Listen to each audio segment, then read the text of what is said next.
Bonjour à chacun d'entre vous, bienvenue sur Séphiroth et compagnie. J'espère que vous allez tous bien.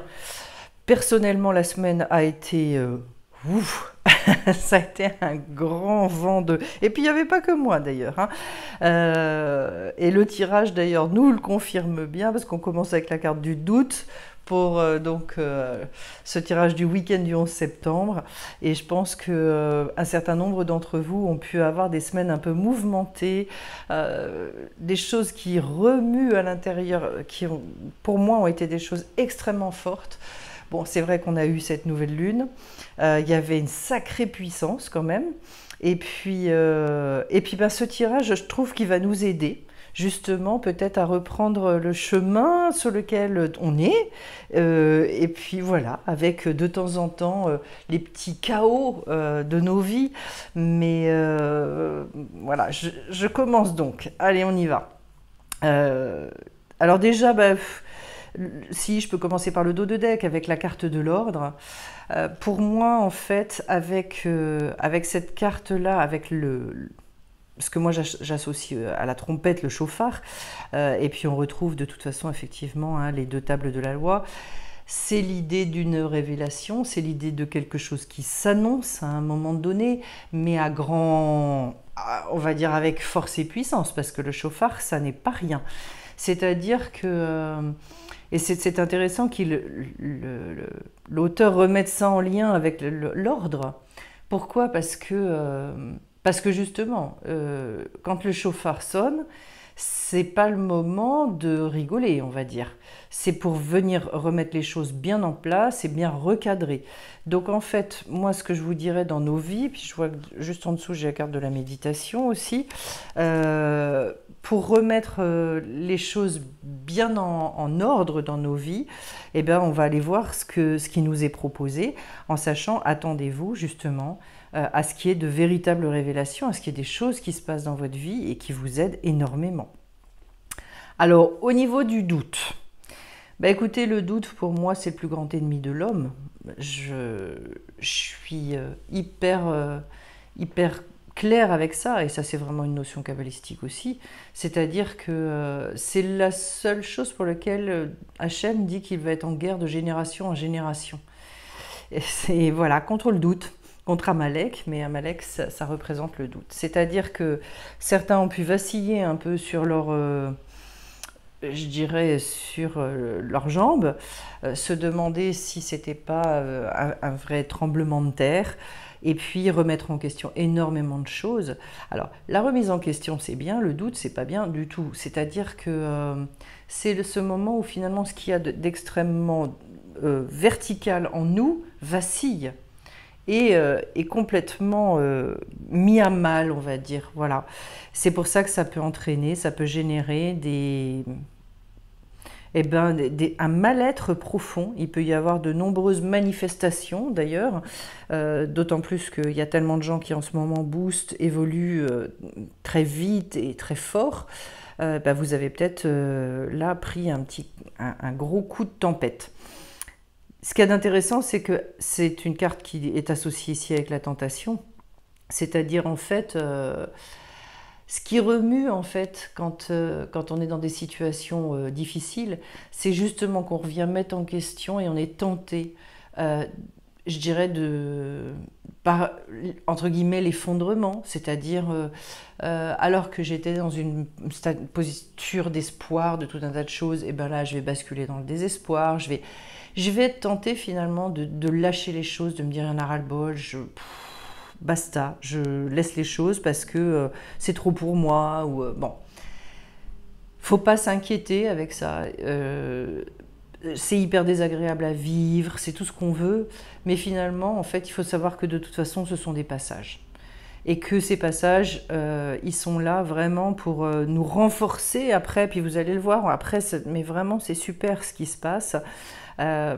Donc je dirais savoir aussi, et je crois que c'est important à certains moments de nos vies, faire profil bas.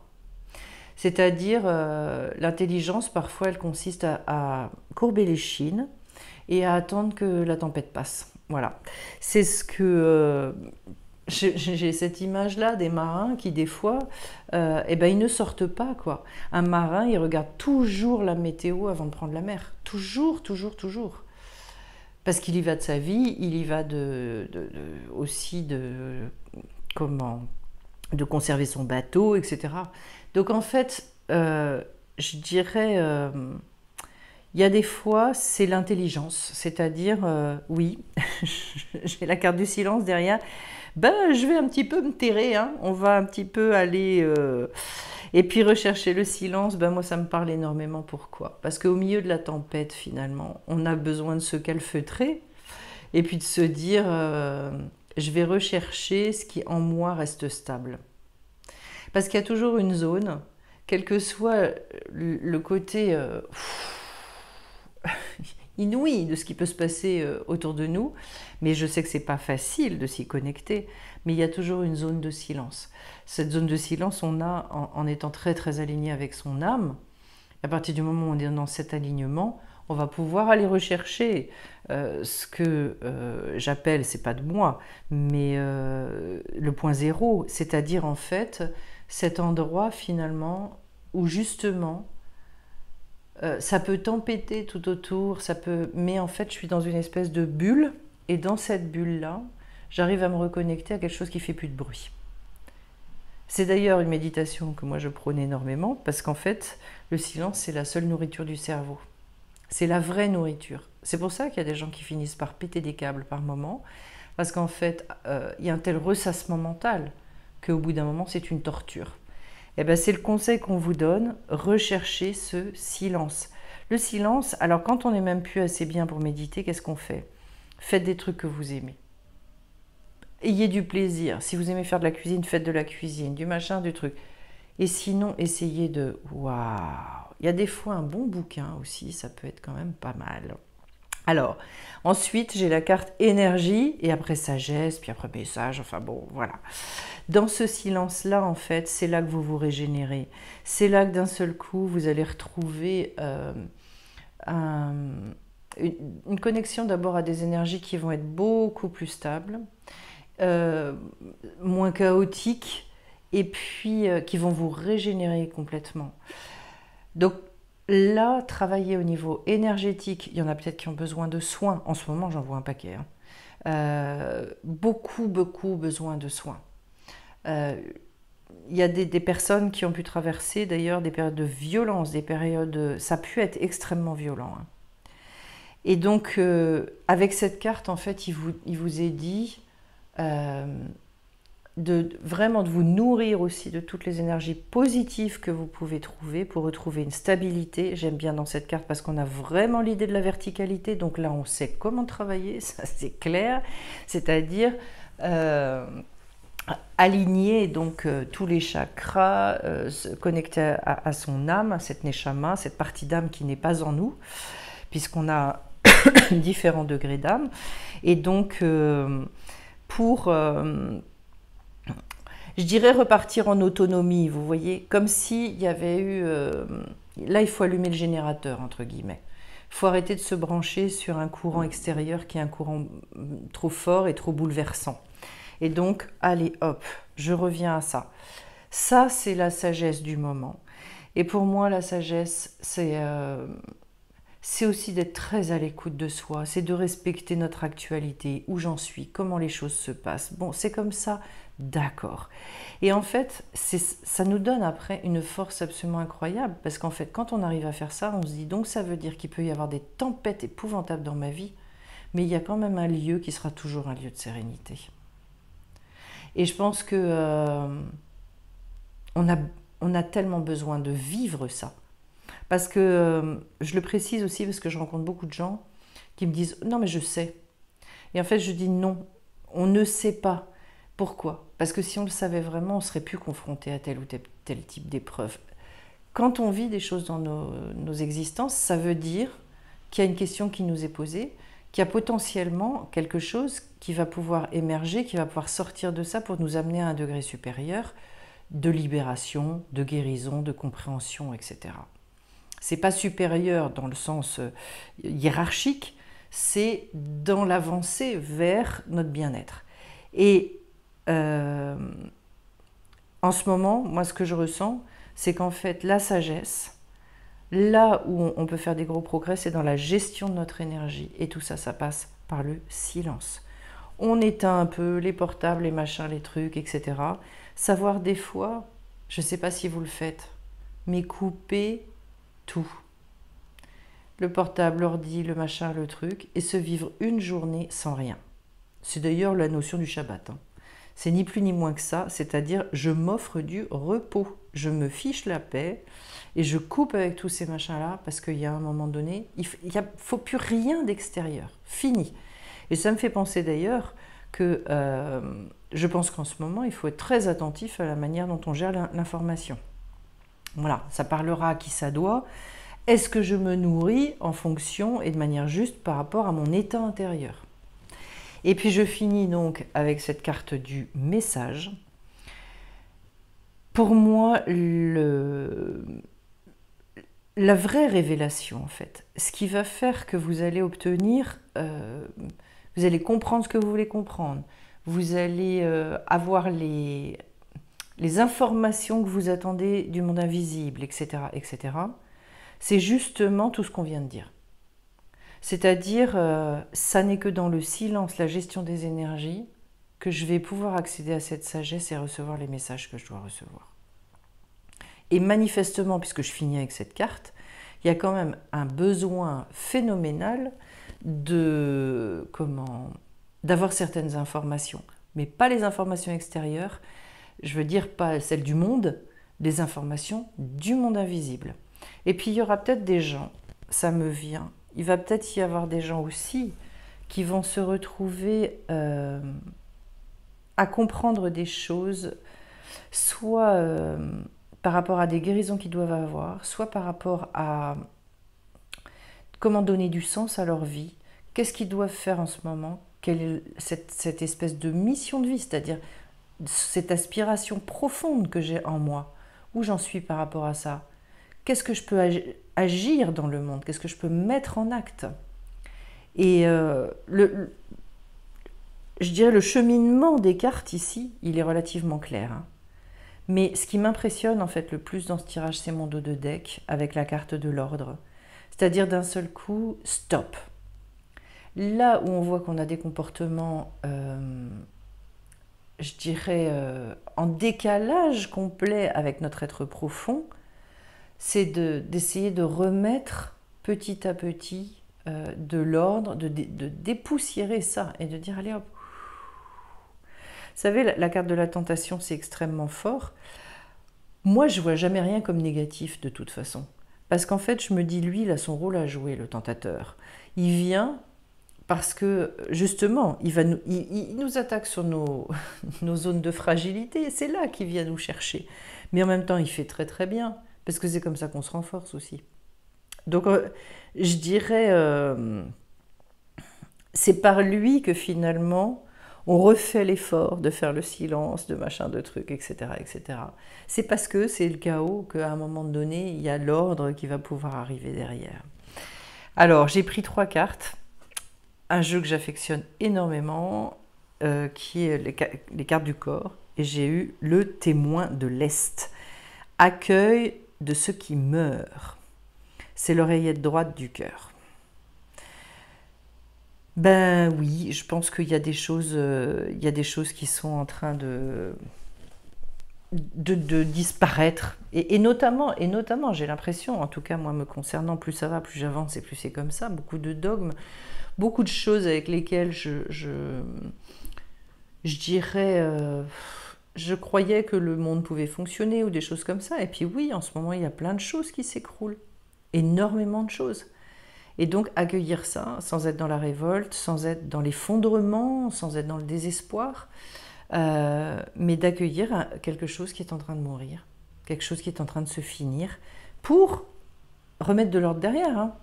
On n'est pas dans c'est pas la révolution au mauvais sens du terme. C'est ce que j'aime bien, moi, c'est le rêve-olution. Voilà. C'est-à-dire, j'évolue en rêvant un monde meilleur, en rêvant un monde autre. Donc, Et ça, en fait, ça se fait avec le cœur. Ce qu'il y a d'intéressant aussi, parce que donc je suis sur l'oreillette droite, pourquoi accueil de ce qui meurt? Parce qu'au niveau du cœur, c'est une pompe qui va prendre, rejeter. C'est-à-dire, et finalement, il y a toujours aussi cette idée de circulation d'énergie, avec je prends ce qui est bon pour moi et je rejette tout ce qui est mauvais. Voilà. C'est ce qu'on fait en permanence, à chaque seconde, sans en avoir conscience, avec la respiration.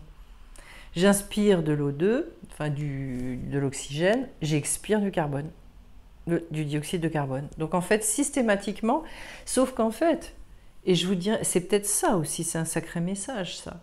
C'est est-ce que j'arrive à expirer le dioxyde de carbone?